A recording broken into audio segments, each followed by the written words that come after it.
So you've just finished tuning your guitar. You get settled in to do a little bit of playing. You grab a big open E chord, wind up, hit that sucker, and oh my God, it sounds horrible. But the tuner said every string was dead on, and you've recently had the guitar set up and intonated. So what gives? Well, remember that when we play chords, those perfectly in-tune single strings are now having to work as a team, and they might actually require a little bit of wrangling to bring them into sympathy with each other.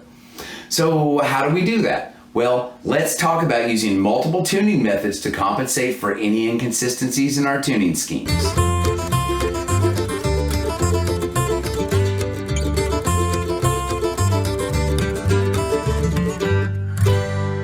So before we go any further, it would be best if your guitar were intonated with new, though not necessarily fresh strings.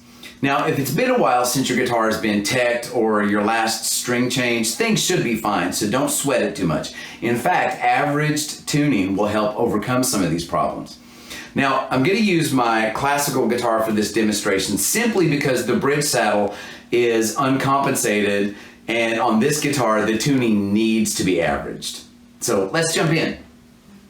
So let's begin with rough tuning. This is the most basic tuning method, which compares a stopped reference pitch from a tuned string to the pitch of an untuned open string. Now, I always begin by tuning the fifth string, the A,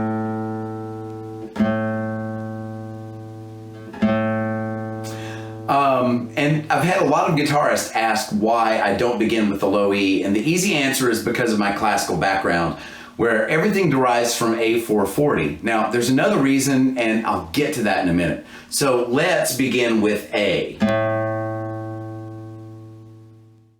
So in order to help train your ear to distinguish pitches, the A is the only string that we're going to use with a tuner. Now remember, you could also use a piano. A vibraphone might even be even better.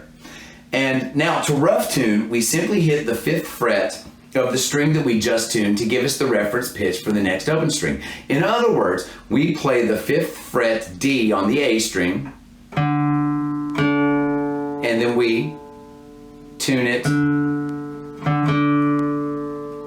to the open 4th string. We then repeat the same process for the 3rd string. Now, for the 2nd string, we adjust to the 4th fret,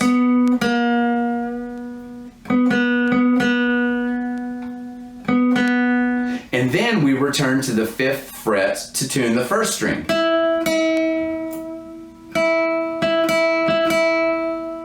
Then match the 6th string 5th fret to the open 5th string.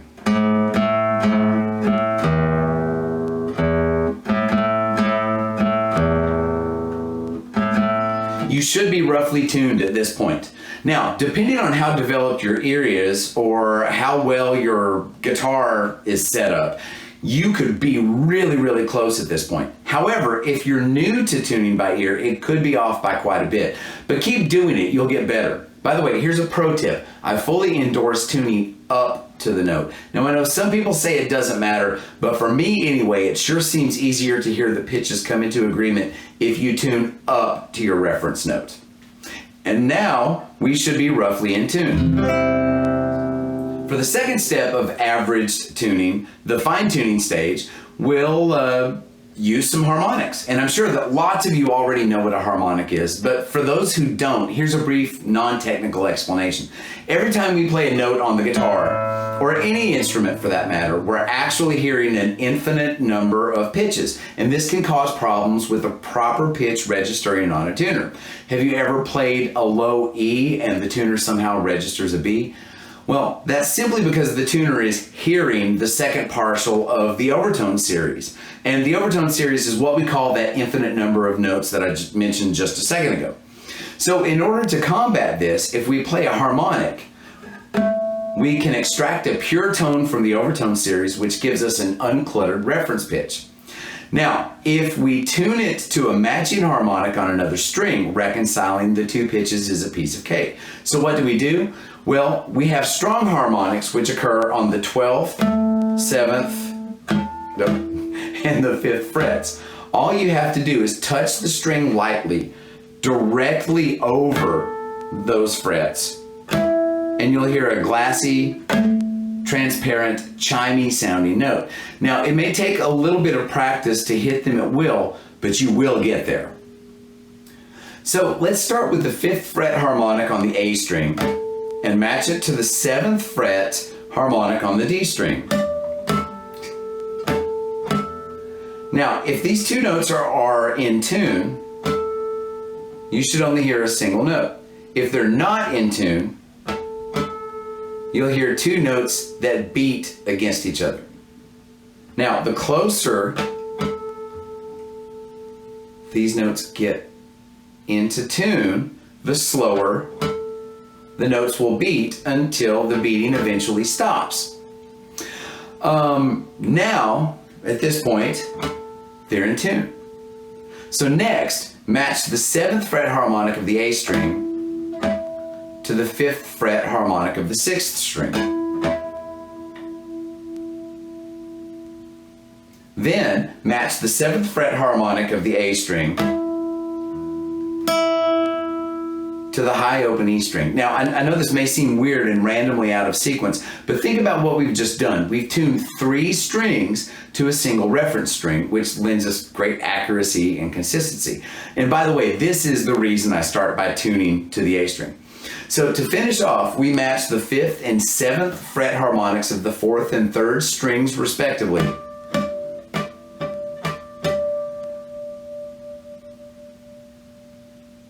And then tune the 2nd string open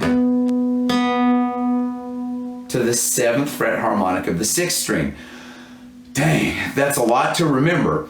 But before you know it, you'll be an old hand at the harmonic tuning method.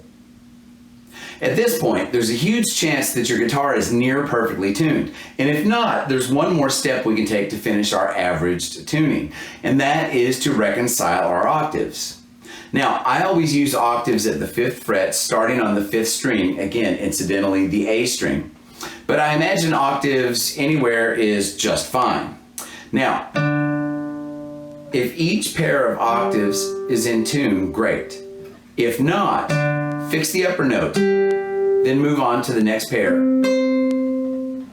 and repeat.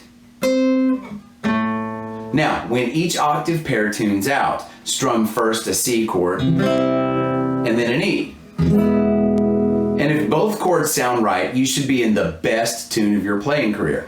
In fact, this is even more accurate than a tuner, and this is because a tuner can't compensate for fret scale inconsistencies or for the B string, which is tuned to a 3rd rather than a 4th like the other strings are. And even if your bridge is compensated, it still might not be enough, and this gives us a better option. Now, here's one final thought. If you're using a tuner, great. You can tune in loud environments like gigs where otherwise you might not be able to hear and compare your reference and target pitches. But be aware, when using a tuner, we're not averaging our tuning. And this means that the B string could still be problematic. So give this a try.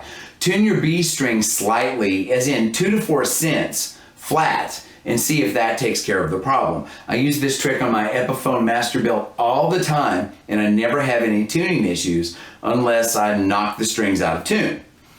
Now, remember, this is a stopgap solution. In other words, it won't give you perfect average tuning, but it can get you really close on a gig.